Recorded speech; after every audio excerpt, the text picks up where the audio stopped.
दोस्तों, सबसे पहले सब्सक्राइब करें, नोटिफिकेशन बेल दबाएं और सबसे पहले वाली ऑप्शन ऑल करें, जिससे हमारी आने वाली नई वीडियो की नोटिफिकेशन आपको फ़ौरन मिल जाए। जय श्री राम भक्तों।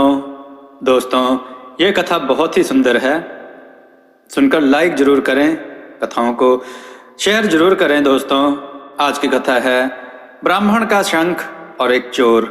आइए कथा श्रवण करें। बहुत समय पहले की बात है। एक गांव में एक ब्राह्मण रहता था। ब्राह्मण गरीब था। पंडिताई और यजमानों से मिलने वाली दक्षिणा से उनकी रोजी रोटी चलती थी। इन पंडित के परिवार में इनके अलावा इनकी पत्नी थी। कोई संतान नहीं थी। संतान ना होने से पंडित जी को वृद्धावस्था में भी रोज अपने काम पर निकलना पड़ता था।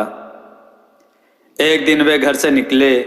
संयोग से उसी दिन भगवान शंकर जी और माता पार्वती जी भूलोक का हाल चाल जानने के लिए निकले। माता पार्वती जी ने रास्ते में कमर झुकाकर चल रहे एक वृद्ध को देखा तो उनका मन वृद्ध की दुर्दशा से अत्यंत द्रवित हुआ।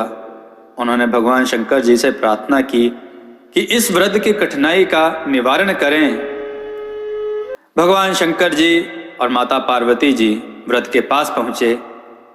शंकर जी ने वृद्ध को एक छोटा शंख दिया और कहा कि जब भी आप सुबह चौका लगाकर, चौका बनाकर, फिर उस पर पटा रख कर पट्टे पर इस संखिया को रखेंगे, फिर इस संख्या के सामने बैठोगे तो आंख बंद करके हाथ जोड़कर जितने भी धन की मांग करोगे उतना धन यह संख्या आपको देगी। इससे आपके भरण पोषण की व्यवस्था हो जाएगी और आपको काम पर जाने की आवश्यकता नहीं रहेगी। संख्या लेकर पंडित जी खुशी खुशी चले आए। पंडित जी रात में आराम से सोए। सुबह उन्होंने भगवान शंकर जी द्वारा बनाई गई क्रिया करके संख्या से 100 रुपए देने को कहा। संख्या में से आवाज आई, लो 100 रुपए। पंडित जी ने आंखें खोली तो देखा कि पट्टे पर 100 रुपए रखे हैं। रुपए पाकर पंडित जी बड़े खुश हुए। जिस समय भगवान शंकर जी गरीब ब्राह्मण को संख्या देकर उसकी विशेषताएं बता रहे थे, उस समय एक चोर भी शंकर जी की बात सुन रहा था। उसने सुबह छिपकर पंडित जी को संख्या से रुपए प्राप्त करते हुए भी देखा। पक्का विश्वास होने पर उसी रात उसने पंडित जी के घर से संख्या चुरा ली। अगली सुबह संख्या को अपने स्थान पर ना पाकर पंडित जी बड़े दुखी हुए। अब क्या करते बेचारे। फिर अपने यजमानों के यहाँ जाने के लिए निकले। भगवान शंकर और माता पार्वती जी आज भी भ्रमण पर थे। उन्होंने उस ब्राह्मण को आते हुए देखा तो सोचा कि क्या कारण है कि ब्राह्मण फिर काम पर जा रहा है। या तो यह लोभी है या फिर कुछ खास कारण है।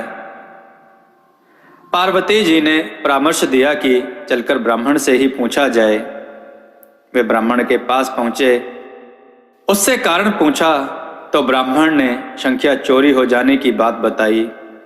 भगवान शंकर जी ने कहा, आप चिंता ना करें, आज मैं आपको संख्या से भी अच्छी चीज देता हूं। इतना कहकर शंकर जी ने उसे एक बड़ा शंख दिया। यह क्या करेगा महाराज। आप सुबह सुबह चौका लगाकर उस पर चौक पूर कर एक पटा रखना, उस पर इस शंख को स्थापित करना, नहा धोकर हाथ जोड़कर आंख बंद करके इसके सामने बैठना, फिर आप जितनी धनराशि मांगोगे यह उसकी दुगनी धनराशि देगा। पंडित जी शंख लेकर खुशी खुशी अपने घर लौट आए। चोर को विश्वास हो गया था कि कोई फरिश्ता ब्राह्मण पर खुश हो गया है जो उन्हें माला माल करना चाहता है। सो आज पंडित जी जैसे ही अपने यजमानों के यहाँ जाने के लिए निकले, चोर चुपके चुपके उनके पीछे लग गया। शंकर जी की पूरी बात चोर ने भी सुनी। उसने सोचा संख्या से यह शंख अधिक अच्छा है। सो अगली सुबह का मौका देने से पहले ही आज रात में ही चोर ने ब्राह्मण के यहाँ से शंख चुरा लिया। ब्राह्मण पर रहम करते हुए उसने संख्या को उनके यहाँ रख दिया। चोर अपने घर पहुंचा। सवेरे सवेरे उसने नहा धोकर चौका लगाया, चौका पूरा पटा रखा, फिर उस पर शंख स्थापित किया। सामने बैठकर आंख बंद करके हाथ जोड़कर शंख से कहा, शंख महाराज 100 रुपए। लो 200 रुपये। चोर ने आँख खोलकर देखा तो वहाँ रुपए नहीं थे। फिर उसने कहा, महाराज 200 रुपये। तो शंख से आवाज़ आई, लो 400 रुपये। चोर ने फिर आँख खोलकर देखा तो वहाँ रुपए नहीं थे। चोर ने कहा, महाराज 400 रुपये तो दो। शंख से आवाज़ आई, लो 800 रुपये। चोर बोला, महाराज आप देते लेते कुछ नहीं, केवल कह देते हैं। अरे रुपए दो भी तो।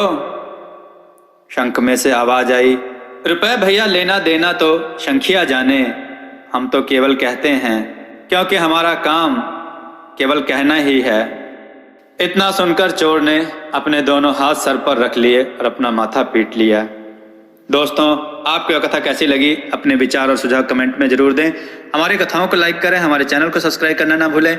हमारी कथाओं को शेयर जरूर करें, जिससे लोगों को अच्छा ज्ञान प्राप्त हो। जय श्री राम भक्तों।